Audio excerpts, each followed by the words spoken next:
Hi everyone, welcome to Edison Bob. Today I am going to talk about economic growth incentives. So this is a new model that I've been working on to grow the Polkadot economy, but it is really a paradigm that you could apply to any kind of token economy. So if you're from a different blockchain ecosystem, it might also be relevant for you. But I'm going to talk about it in the context of Polkadot, in the context of DOT and the DOT economy. And so the paradigm shift that I'm talking about is changing from a model where tokens are mostly staked and idle, and there is almost no tokens working actively in the economy, to a model where you have a big pie, a big share of tokens actively working in the economy. So the motto is, instead of just incentivizing staking, let's incentivize protocols that grow the economy. And so this is what we're going to talk about. So we're going to start with a little bit of a problem analysis. And the problem that I see is that only 2% of all DOT has been captured by parachains. And what I mean by captured is parachains, users have given DOT to parachains in the size of about 2% of all DOT. So there's not a lot of DOT being captured by the economy, and that means there is very limited utility for DOT. The main utility of DOT is staking, buying core time, transaction fees, but because Polkadot has so much scale, it's a proportionally small part of the overall DOT. So why is only 2% of all DOT captured by parachains? Parachains don't really have a reason to capture DOT. They can just rent the services of Polkadot, pay a little bit of a fee, and they can be fine, which is good. That's the reason of a Web3 cloud. So there is no inherent problem with that. It is a little bit of a problem for the DOT token and the DOT economy itself. So parachains can have their own token, and there is even a disincentive for a parachain in Polkadot to use DOT, because if you stake DOT, you get an APR of about 12%, 14% today. And so if you would ask a user to deploy DOT onto the parachain, the user has to forego that staking APR. And you have to provide really good reason. But to compete with 12%, that is almost impossible right now. No financial product can reasonably offer you 12% on a sustainable basis. So competing with DOT staking APR is hard. It's a disincentive to even ask a user for DOT because you cannot compete with the staking APR. And so the result is that we have a far bigger supply of DOT than there is demand for DOT. Currently, supply outweighs demand. From the total 1.6 billion DOT that there are in existence, about 830 million DOT are staked, half. And only 11.4 DOT are used by parachains for purposes other than staking. So there is an additional 23 million DOT that is captured by parachains, but it is used for staking. And so only 11 million DOT from 1.6 billion total DOT is being used actively. So that's 0.7% of all DOT. So what we see is that this is the overall situation. Half of the DOT is staked, half of the DOT is idle, does nothing, and then less than 1% is active in the economy, not being staked. So the outcome that we see is that these incentives that we have here, where we have 120 million DOT inflation per year, we give 80 million DOT per year to the treasury and 102 million DOT per year out as staking rewards. And these incentives lead to this outcome. Now, there is currently a discussion going on about reducing the inflation, reducing the spend, reducing the outflow of tokens that might be potentially be sold. And the current favorited model by the community is a halving model. So that would mean that the incentives would be halved and the staking APR would be halved. Now, we have to think through this a little bit and how would be the possible dynamics that are unfolding for stakers. And so Staking is a demand driver. Staking is a demand driver. Staking APR is a demand driver because people see that they can deploy DOT. They can be hopeful that DOT is maybe going up in value or it's holding its value, and they receive a staking APR, which is an additional yield. So staking is a demand driver. Now, if we reduce the staking APR, we naturally reduce this kind of demand. So the debate we're having in Polkadot right now is introducing a supply cap, which changes the perception of DOT as a hard asset that has a limited supply. There is not unlimited inflation, which might be a demand driver. It will be a demand driver for certain people. But it is unclear how much of an effect this will have. And on the other side, reducing the inflation, which makes sense in my opinion, is also removing demand. So we're having a balance here where we might increase the demand and we might lower the demand. And it's unclear what the relationship between these two forces is. And so I've put my mind to think about what would happen. That's the next slide. But what we see here is if we have reduced demand, so if we only have half the staking rewards, it means that there might be less demand to stake DOT because maybe the marginal staker is accepting 8% APR. And so that would mean that more DOT becomes idle. Quite often you have an argument that there is always a reason to stake even as low as it is, but you have to see that even in our current situation, 45% of DOT is sitting idle. Nothing is happening with that DOT. So there is a dumb usage of DOT, and we cannot go into the understanding and intentions of a DOT holder. Maybe there's legal reasons or compilatory reasons, or they just want to keep it liquid. But this DOT is the most useless DOT, and that is just sitting around. It's not productive. It's not active in the economy. And when we reduce the demand for this segment of the economy, we might see a situation where more DOT becomes idle. Yeah, we don't know the exact proportion. It might be that 10% staking APR is acceptable or whatever. We don't know. Yeah, might be that 8% is acceptable. We don't know. Maybe it's 6% or 5% or 4%. But definitely there is a change in the dynamic.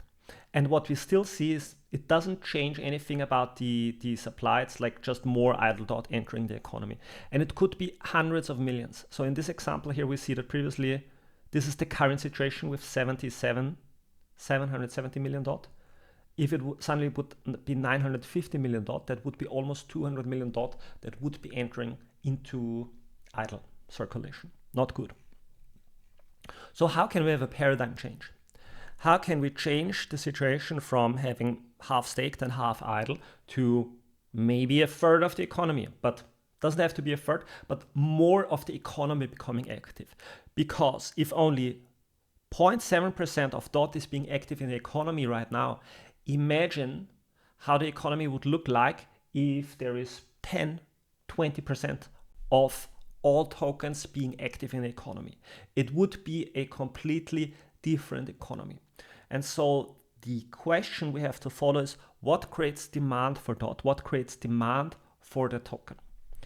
So in Polkadot, the answer is parachains. Parachains are the economy of Polkadot. Why? Because they are the lowest level, on the most basic level, these are the citizens that live on Polkadot. Everything is a parachain on Polkadot. Everything is a chain on Polkadot. And so chains are the economy of Polkadot. This is where DOT goes. So the question I'm asking you is, if incentives decide outcomes, how about we incentivize the economy? How about we incentivize growing the economy? So the basic proposal is, how about we consider that there is a proportion of incentives going to staking and to the treasury? How about we introduce a new bucket of incentives that go into growing the economy? And this could mean different things. So I'm proposing a specific model that I'm calling economic growth incentives. It's a mechanism that algorithmically distributes a fixed amount of rewards to all parachains that capture DOT. So there is all parachains and they have a certain amount of DOT. We allocate a fixed reward and parachains can enter into competition for that reward. Let's look at an example. Let's say we have a total emission of $90 million per year, and of that we allocate $17 million per year into economic growth incentives. Now, the situation today is that from all the parachains that have captured more than 100,000 DOT, we have hydration with 7.3 million DOT, Akala with 3.1 million DOT, Bifrost with 1 million DOT, and Moonbeam with 900,000 DOT. That is the non-staked DOT. Akala and Bifrost have much more DOT. They also have DOT that is being staked. But for this example, we're looking at DOT that is not being staked, but that is actually working in a different way in the economy. And so we see that this is 10, 12 million DOT. 12 million DOT that is being captured in the economy. And this is the share. So if we would distribute this incentive now, 17 million DOT on this share, it would mean hydration might get a 10 million DOT incentive. Akala might get a 4.5 million DOT incentive. Bifrost might get like 1.5 million DOT incentive. So you see that this would be a huge incentive, like way too big, way too big incentive for those chains. So what would happen? Each parachain can now decide what it is doing with the incentive. Is it giving it to the developers, or is it giving it into its own economy? Is it, for example, adding additional DeFi incentives for DOT? Other parachains that are already existing in the ecosystem might say, hey, there is DOT available if we capture DOT, so we want to have a part of that reward, and we start to think about how can we open up markets that capture some of that DOT. Maybe we are opening up secondary markets for our products. Maybe we are opening up exchanges, or maybe we are capturing it in exchange for a certain reward. Yeah. So existing parachains might enter into the competition, or new parachains might decide, hey, there is a reward for economic growth. We think we can be part of that economic growth, so we are entering that competition. We are making an offer into the economy. So everyone is incentivized to compete for that portion of the rewards. All the existing parachains that already have DOT, existing parachains that don't yet have DOT, and new parachains that might enter into the system. So if incentives determine outcomes, we could see that these incentives might determine an outcome where suddenly the economy grows. Now, this is an estimation, and this is the very first model I made on this, so it could very well be wrong, but I'm giving you a little bit of reasoning of why I think that these incentives could lead to this outcome. So one assumption that I'm making, the most critical assumption, is that stakers are happy with 8% APR. It might be different, but let's say it's 8% APR. Now, in the economy is also in competition with DOT about how much DOT staking rewards they're accepting. But let's say that a spot market in DeFi, a decentralized exchange, is making 1 to 2%, maybe 3% on the capital that is being deployed. So in this example, I'm choosing 2%. So if we have 8%, that is being a reward in staking, and we subtract the 2% that the economy can make on its own, we land at 6% APR, where we would have an equilibrium. So the economy is perfectly happy generating 2% of value on its own, which means if it gets a 6% subsidy, 6 plus 2, it is in complete equilibrium and balance with the staking economy, which means that the economy suddenly has the potential to pull in 280 million DOT, 18% of the economy, 18% of all the DOT in existence would be sucked into the economy. At today's valuation, this would be $1 billion in value that would be entering the economy and would then be used to generate economic value.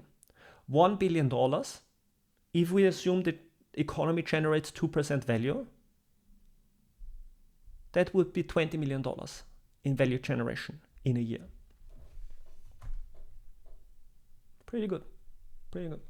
So If incentives determine outcomes, these incentives might lead to this outcome. So let's summarize the benefits. Economic growth incentives, EGI. Chains compete for DOT and for capturing as much DOT as possible. DOT suddenly becomes a viable asset in DeFi. It forces innovation for the best products, because when parachains compete, they need to innovate and make better offers for better products. We therefore will unlock new use cases for DOT. The utility of DOT grows. People can have different stories and can tell each other about what they can use with their DOT. The TVL in the economy grows by maybe $1 billion. And because it removes idle supply, over time it can also lead to a supply crunch, or at least it just reduces the supply. Let me show you this again in comparison. In our first example,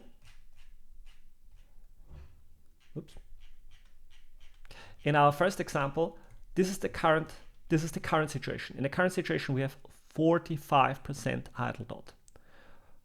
45% idle DOT.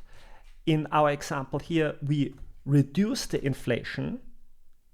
We have less, we'll have like half the staking rewards, and we have an incentive into the economy. So we use less inflation, and we could reduce the idle DOT, have much more DOT active in the economy, which tells a story, which generates economic value, which invites a new range and search of new products.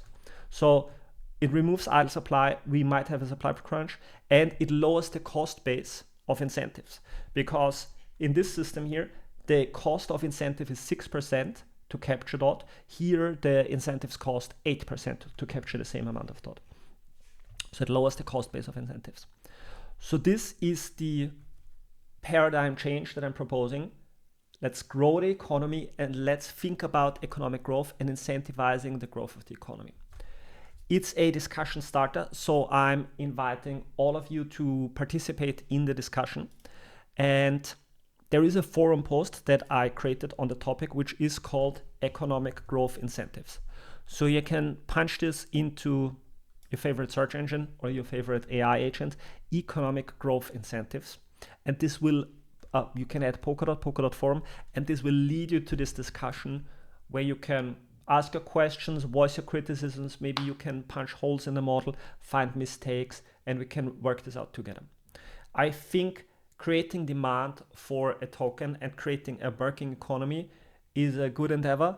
It leads us to think about how we can put everything into fruition and usage, and we can create a shared medium of exchange so that all the independent economies that are starting on DOT on Polkadot are not forced to use DOT, but they have a good incentive to use it. And thereby we can create a shared medium of exchange and a shared economy.